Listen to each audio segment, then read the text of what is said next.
Welcome to We Talk English, your favorite English podcast. We're excited to have you with us today.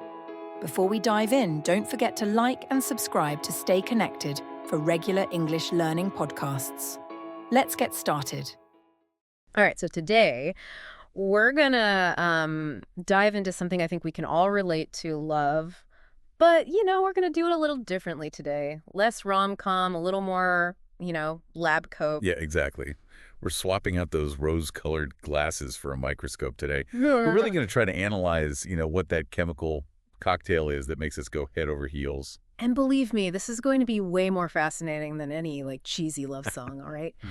Our source material today is an excerpt from the We Talk English podcast. Okay. And they start, lighthearted. They're talking about love idioms, Right. like head over heels, butterflies in the stomach, all that good stuff. But then they really take this sharp turn into the nitty-gritty science, which is where I think things get really, really interesting, especially when they start talking about how love can actually help you live longer. Oh, yeah, for sure. And, it's true.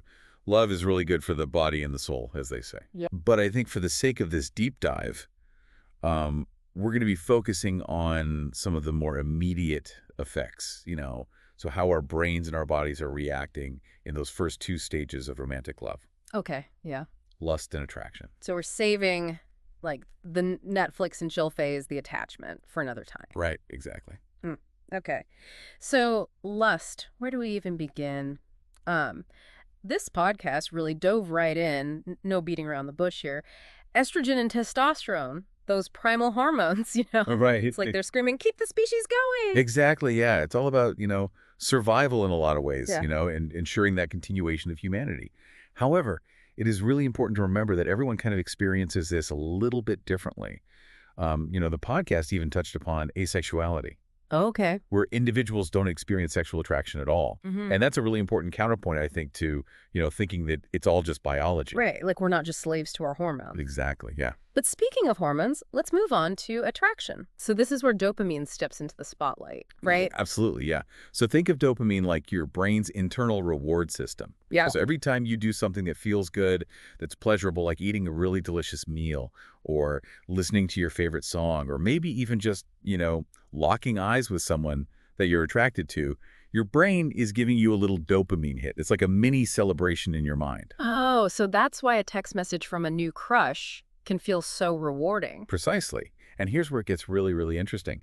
That rush of dopamine, it makes you crave more of it. Yeah. So you start seeking out whatever triggered it in the first place, which in the case of, a new love interest, it sends you right back to that person Oh, okay. for another hit. Okay. So it creates this kind of addictive feedback loop. So basically, new relationship energy is our brains just being completely hijacked by dopamine. Exactly. No wonder it's so all-consuming. Exactly. And that, dopamine-fueled frenzy, it can be incredibly powerful. And I think it really explains why some people just find themselves constantly chasing that initial high. You know what I mean? Yes. Jumping from one relationship to the next, always in pursuit of that, initial spark. They're chasing the dopamine dragon. Yes.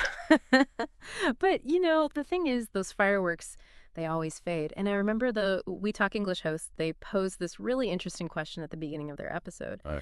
They asked, what physically happens when two people in love look into each other's eyes? And one of the options involved heartbeats. Ah, yes. And as they say, the heart doesn't lie. Yeah. Right? And it turns out that gazing into your lover's eyes can actually synchronize your heartbeats. Really? Yeah. Talk about a love connection. Wait, so how does that even work? Are we talking some mystical energy transfer here? Not quite mystical. Yeah. But definitely fascinating. It all boils down to, that really powerful cocktail of hormones that are flooding your system when you're feeling that kind of rush of attraction. Mm-hmm. So it's not just a romantic notion, it's actually a scientific thing. Exactly. Yeah, it's really interesting. But this does get me thinking, how much of our perception of love is actually influenced by these biological processes that are happening in the background that we're not even aware of? That's the million-dollar question, isn't it? Yeah. And I think it's something that we'll keep coming back to as we dig a little deeper into this. It's like we're peeling back the layers of an onion here. Okay, I'm ready for the next layer. Let's unpack this a little further. It's like our bodies are betraying our deepest feelings, even when we don't want them to. Like we say, wearing your heart on your sleeve, but it's actually true. Yeah, it's like our biology is shouting it from the rooftops, even if we're trying to play it cool. But this synchronized heartbeat thing, is there actually like research behind that? Or is that just a fun fact for our next cocktail party? No, it's actually a thing. Right. Researchers, they found that this synchronization is actually strongest in couples who report high levels of relationship satisfaction. Hmm. So it really suggests that there is like a deeper level, almost subconscious connection that's being mirrored in our physiology. Wow.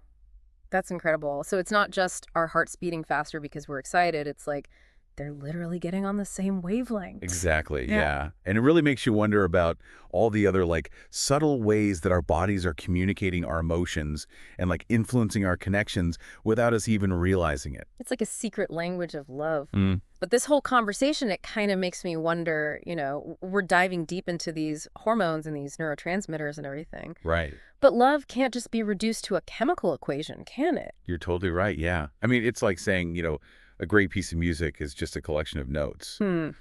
I mean, yeah, sure. Understanding those individual components is really important, like the rhythm, the harmony, the dynamics. But it's really the way that all of those elements come together, the emotions that they evoke, that truly make the music sing. And it's the same thing with love. It's about the shared experiences, the late night talks, the inside jokes. Like knowing someone so well, you can practically read their mind. You can't really measure that in a test tube. Exactly.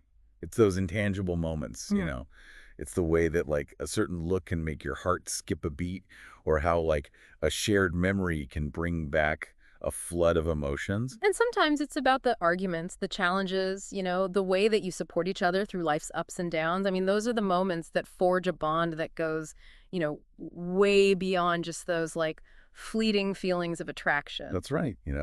Real love, it requires more than just, a dopamine rush. It demands vulnerability, empathy, a willingness to grow together.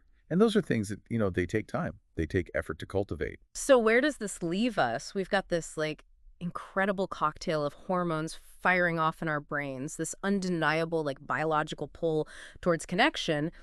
And yet we're also saying that like love is so much more than just this like chemical reaction. It's like we're trying to solve a riddle wrapped in a mystery inside an enigma, but with, really good kissing. Yeah, that's one way to put it. But, I don't think the goal is necessarily to solve the mystery of love. Right. It's more about, I think, appreciating the complexity of it, the way our biology and our experiences kind of intertwine to create something, truly unique. That's a good point. And maybe, just maybe, understanding the science behind those initial sparks, it can actually make us more mindful, more appreciative of the relationships that we choose to actually put the effort into, the ones that we nurture. Absolutely. I mean, think about it this way. Just because we know that dopamine's playing a role, doesn't diminish the excitement of a first date. Right. If anything, I think it kind of makes you appreciate like the intensity of those feelings even more. It's like knowing the magician's secrets, right? Doesn't make the illusion any less impressive. Exactly. It's still magical, but now you've got this like understanding of the mechanics behind it all. Exactly. Yeah. And I think, in the same way that understanding a little bit about music theory, it can make you a more attentive listener. Knowing a bit about, the science of love can maybe make you a more present, more aware partner. Yeah. So instead of just getting swept away by those like initial waves of lust and attraction, we can kind of like ride them with a little bit more, I don't know, awareness, a little bit more intention. Yeah, you're getting it.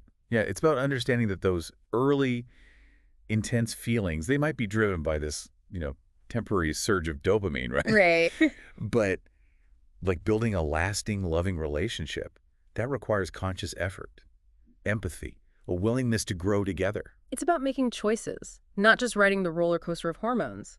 Exactly. And that's huge. That's a powerful realization, I think. It puts us back in the driver's seat, so to speak, and allows us to kind of navigate our relationships with, a much deeper understanding of ourselves and our partners. Okay. So what's the takeaway for our listeners today? What's that one, I don't know, nugget of wisdom you hope they walk away with? I think it's this. The next time that you feel your heart racing for someone, Yeah. take a moment. Take a moment to just like acknowledge this incredible symphony of biology and experience that is playing out inside of you, right? Yeah. It's a reminder that we are wired for this. We were wired for connection, for love, for those, exhilarating highs and comforting lows that make life so rich, so meaningful. Beautifully said. It's a reminder that, love is a journey, not just a destination. And understanding the science, the psychology, the messy, magical reality of it all can only make that journey more fulfilling. Couldn't have said it better myself. Well, on that note, I think it's time for us to sign off. Listeners, we hope this deep dive into the science of love has given you a new perspective on those heart-fluttering feelings. Remember, it's not just Cupid's arrow, it's a whole lot more fascinating than that. Until next time, keep exploring, keep questioning, and keep diving deep into the wonders of the world around you. And, again, thanks for joining us on We Talk English.